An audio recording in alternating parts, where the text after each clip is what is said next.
My name is Deborah Zarbo. I'm with Asset Solar Power Systems. I'm an alternative energy engineer. I'm certified in photovoltaics, which is solar electric power, and my certification is through the North American Board of Certified Energy Practitioners, otherwise known as NABCEP. And NABCEP is the organization that's setting the standard for solar electric and renewable energy installations. What can solar power offer you? It can stabilize your electric cost. Sunlight is free. Traditionally, electricity goes up 4% per year. So if you're currently paying $116 per month for electric, in 15 years you'd be paying $200 per month. The government is offering rebates and incentives to make your solar electric power affordable. They want you to be an energy producer to help reduce pollution, take the burden off old power plants, and help us get off foreign oil and create jobs. What are some of the characteristics of solar power? It's low to no maintenance, no moving parts, no noise, very simple, sunlight in, electric out. The design of your solar electric system starts with looking at your energy consumption. Your total electric energy consumption can be found on your electric bill. Next, you want to look at where you're going to place your solar electric system, on a roof or in your yard, and you see how much space you have. That could constrain how big your system's going to be as well. A sun path calculator or solar pathfinder can be used to optimize the location of your solar electric system.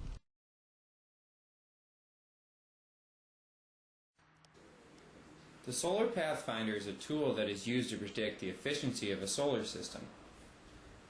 The Solar Pathfinder is placed at several points of where the panels will be. A picture is taken at these points. These pictures predict the shading the system will have throughout the day and throughout the year. Obviously, the more shading the system has, the less efficient it will be.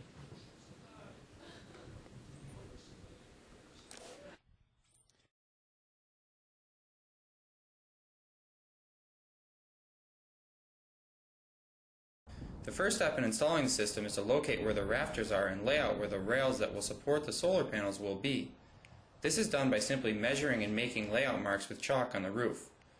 When all the measuring is done, a chalk line can be used to finalize the layout lines.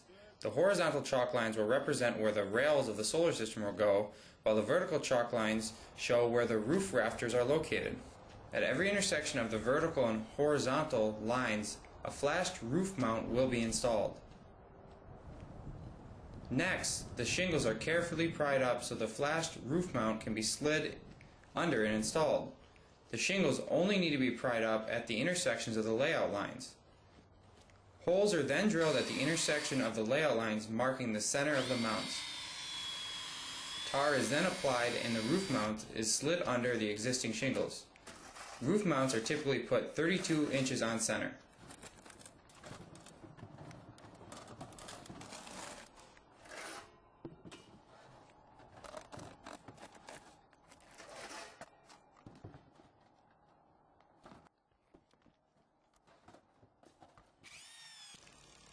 Using an electric impact wrench, lag screws are screwed into the pre-drilled holes. This will hold the roof mounts down. Another layer of tar is then applied to make sure the roof remains watertight. Extensions to minimize heat buildup under the panels are placed on top of the lag screws. A conduit was previously run up to the roof and will extend all the way into the inverter. All the wiring from the panels will run through this conduit to the inverter. This is the inverter. The inverter is hung onto a wall inside of the outbuilding. A pole is used to hang the inverter because of how heavy it is. Next, a flash junction box is laid out and installed over the conduit.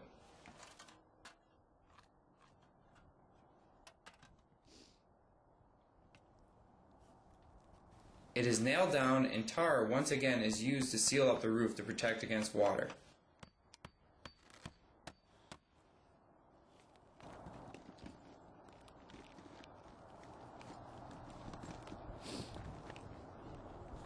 Mounting clips are added to the top of the extensions. The mounting clips will hold the rails.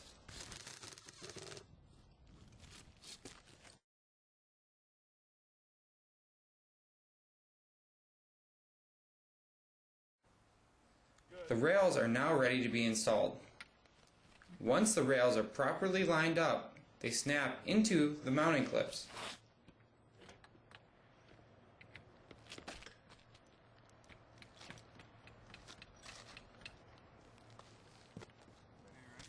Nope, mine's been documented. Oh, nice for you to get your shot. Okay. There we go.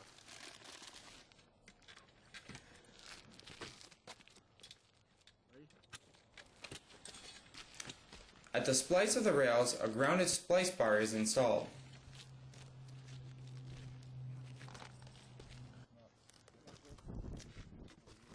The first panel is brought up onto the roof. It is temporarily set into place. The negative wire is run to the far end of the roof and wired to the first panel.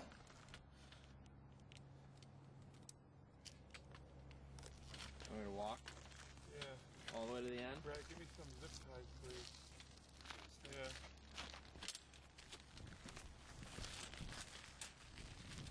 A positive and negative wire come factory connected to the panels. This allows each string of panels to be connected in series.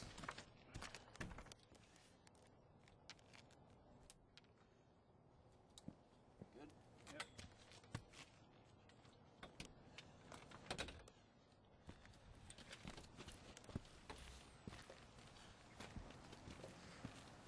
The panels are attached to the rails with a topside mounting clamp. A nut is put on to secure the panels to the rail.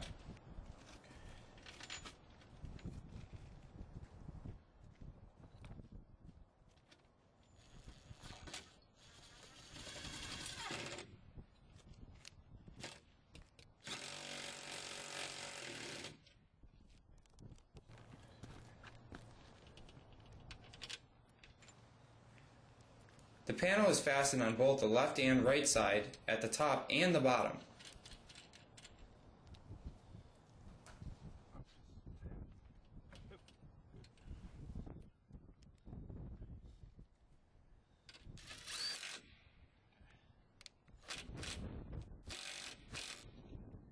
Here's an up-close view of an installed mounting clip.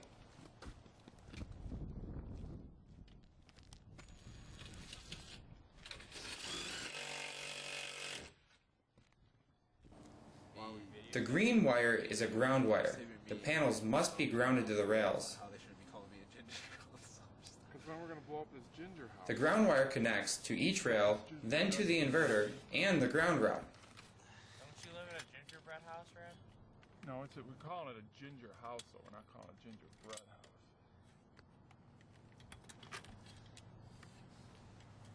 The splice is a good point to attach the ground wires to the rails.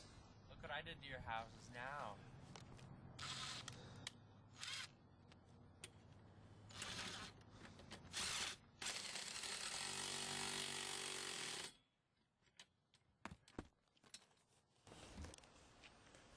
The second row of panels are then attached, and the process is repeated.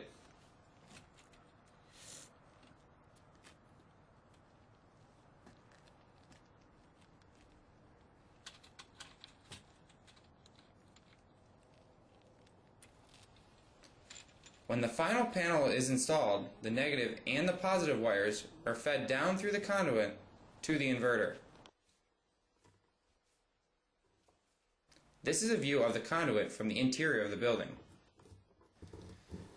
The inverter is now ready to be wired. This is the brains of the solar electric system. The DC power from the panels comes down through the roof in that metal conduit. The metal conduit then comes into the bottom of the inverter, and this is bottom of the inverter is a DC disconnect. A DC disconnect is just a switch. It is a way to shut off the inverter. From the DC disconnect, it goes up into the main body of the inverter. In here, the DC power is converted from DC electricity to AC electricity. There's also a display on the front of the inverter that tells you how much solar electric is being produced by the day, for the year. It keeps totals for you, so you can always look at the front of the screen to see how much is produced. From the inverter, it comes back down through a gutter in the DC disconnect and out here. Now here is AC power. This AC power then comes up to another disconnect. This is an AC disconnect, which is, again, is just another switch. You can shut that off to turn the system off. It'll shut the inverter down.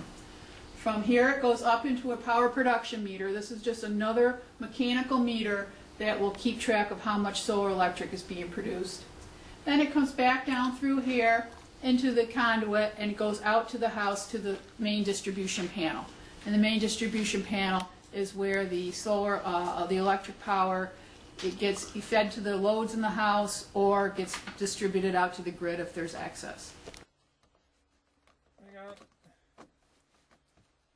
Since the panels were installed on an outbuilding, wiring must be fed underground from the outbuilding to the main building. These wires will connect the solar power system to the main electric panel. No, you gotta. Alright, I got the wire. The wires come through a conduit to the main panel. The wires are fed from the conduit into the main panel, so the final connections can be made.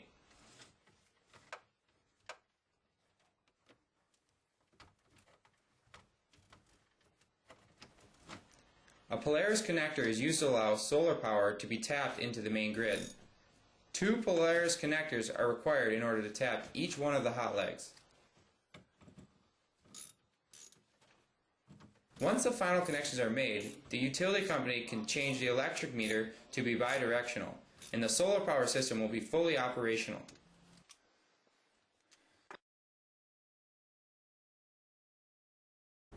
Now is a great time to get involved in solar electric power, either as an installer, an owner, or a lobbyist.